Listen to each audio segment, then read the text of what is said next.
અંજાર શહેરમાં આવેલી KKMS સરકારી ગર્લ્સ હાઈસ્કૂલ પાસે બનાવેલ હંગામી દુકાનનો તાત્કાલિક ધોરણે દૂર કરવામાં.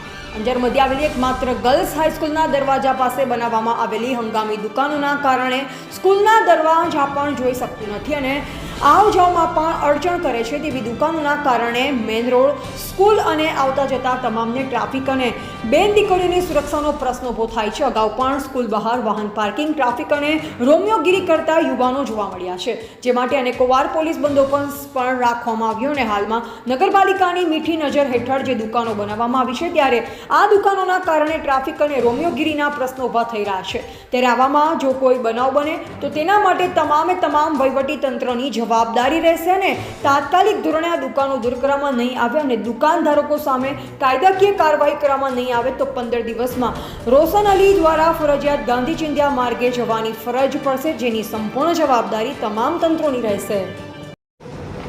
જય હિન્દ, જય ભારત. મારું નામ રોશન અલી સાંધાણી. હું social democratic party of India SDPIનો જિલ્લાધ્યક્ષ છું. આજે અમે એક આવેદનપત્ર આપ્યો છે જે બાબતે જે KKMS ગર્લ્સ હાઈસ્કૂલ છે, જે અંજાર તાલુકા અને શહેરની એકમાત્ર એવી સ્કૂલ છે જે ગર્લ્સ હાઈસ્કૂલ છે, ફક્ત ગર્લ્સ માટે. ત્યાં નગરપાલિકાની મીઠી નજર હેઠળ, નગરપાલિકાની રહેમની નજર હેઠળ અને નગરપાલિકા દ્વારા જ કહી શકીએ એને કે જે ઉવા બારે અત્યારે હંગામી દુકાનો બનાવવામાં આવી છે.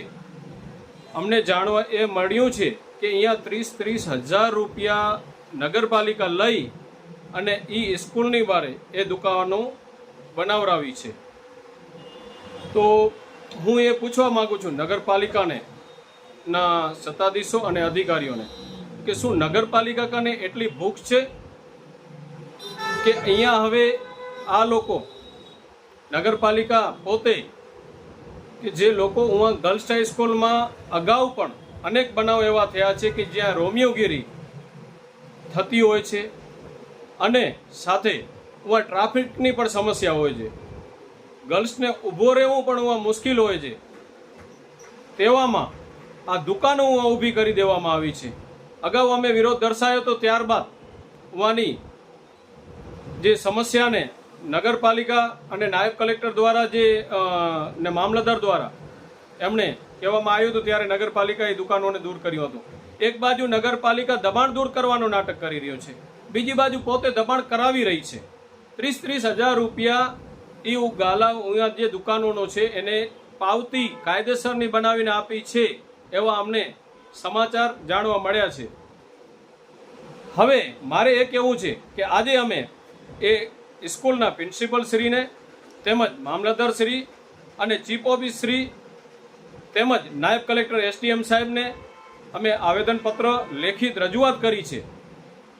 આજે હંગામી ધોરણે જે બનાવવામાં આવ્યું છે એ દુકાનો તાત્કાલિક ધોરણે દૂર કરવામાં નહીં આવે અને એ દુકાનોના કારણે અગર કોઈ બેન દીકરી સાથે કોઈ અવ્યવહાર થયું, કોઈ છેડછાણી થઈ તો એનો સંપૂર્ણ જવાબદારી વહીવટી તંત્રની રહેશે, તમામ તંત્રોની રહેશે. અમે પોલીસને પણ SP સાહેબને અને PI સાહેબને પણ અમે આમાં એમણે પણ લખ્યું છે, એને પણ રજૂઆત કરી છે કે અહીંયા ટ્રાફિક પણ થાય છે, ટ્રાફિકની મેઇન સમસ્યા છે. તો આ દુકાનોના કારણે ટ્રાફિક પણ થઈ શકે છે. આવામાં નગરપાલિકા શું સાબિત કરવા માંગે છે? એક બાજુ નગરપાલિકા કને ભ્રષ્ટાચાર કરવા ઓછો હતો કે હવે આમાં પણ એ ભ્રષ્ટાચાર કરવા લાગી છે. રોડમાં ભ્રષ્ટાચાર, ગટરમાં ભ્રષ્ટાચાર, સફાઈમાં ભ્રષ્ટાચાર. હજી કઈ હદ સુધી અગર એ ભ્રષ્ટાચારી નથી એમાં કર્યું તો રોડ રસ્તા ખાડા હજી દેખાઈ રહ્યા છે. રોડ ઉપર સફાઈ, ગલીઓમાં સફાઈ નથી થતી, ગટરું ઉભરાય છે, ગટરાઓની પણ સફાઈ નથી થતી. તો એ શું થઈ રહ્યું છે? રોડ ઉપર લાઇટો પણ ચાલુ નથી. અનેક કાર્યોમાં આ ભ્રષ્ટાચારની નીતિઓથી ચાલતી અંજાર નગરપાલિકા જે આજે એક શરમ મૂકીને ગર્લ્સ હાઈસ્કૂલની આગળ 30-30 હજાર રૂપિયામાં દુકાનો હંગામી ઊભી કરીને ભાડે આપી છે. એવું પ્રતીત ક્યાં ને ક્યાં થઈ રહ્યું છે કે આ શું છે કે ભાઈ તમને અહીંયા ક્યાં ને ક્યાં ભ્રષ્ટાચારનો ઓછો હતો કે આમાં હવે તમે દુકાનો અહીંયા હંગામી ઊભી કરો છો? અગર તમને આપી જતી દુકાનો તો ટાઉન હોલમાં આપો, પૂરી બજાર ઊભી કરો. કોણ તમને ના પાડે છે? સ્કૂલ બહાર શરમ આવી જોઈએ. નગરપાલિકાના સત્તાધીશો અને અધિકારીઓને શરમ આવી જોઈએ.